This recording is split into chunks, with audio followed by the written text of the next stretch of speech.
In this clip right below, Brian Armstrong is correct on the essential core point that Bitcoin has no issuer, no central bank prints it, and no government controls it. Bitcoin doesn't have a money printer. The supply is fixed, and people will go to it in times of uncertainty, kind of like they did with gold. Structurally, it is more independent than any fiat system by design.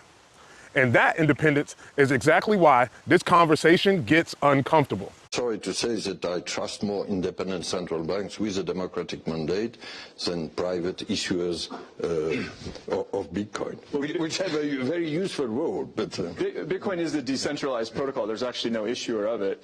So that's in the sense that central banks have independence.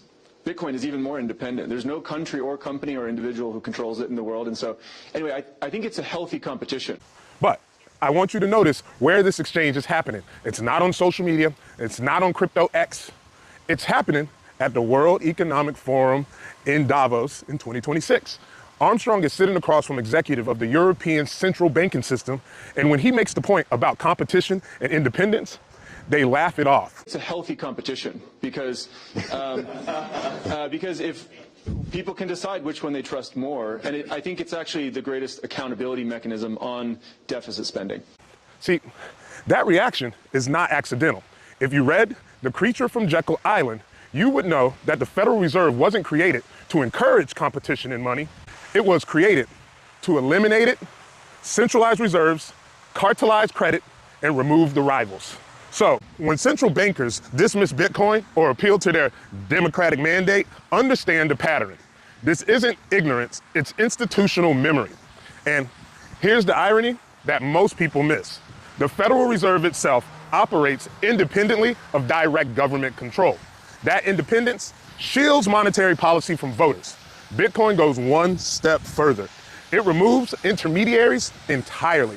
See, that's the real tension Armstrong is exposing at Davos. Not technology versus tradition, control versus parallel rails. And that is why I'm telling you that the Clarity Act matters. It's what I call the pen to paper moment that you can feel the friction is rising about. This isn't going to be crypto versus banks, and it's not crypto replacing banks. It's going to be an as-well system is going to be the end result of all of this. Bitcoin as a parallel monetary rail.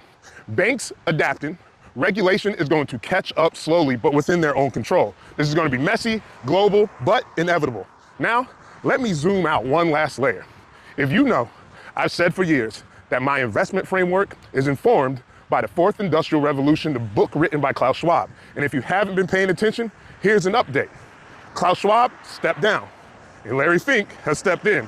It's interesting, same forward, different steward of capital, but with a lot of control.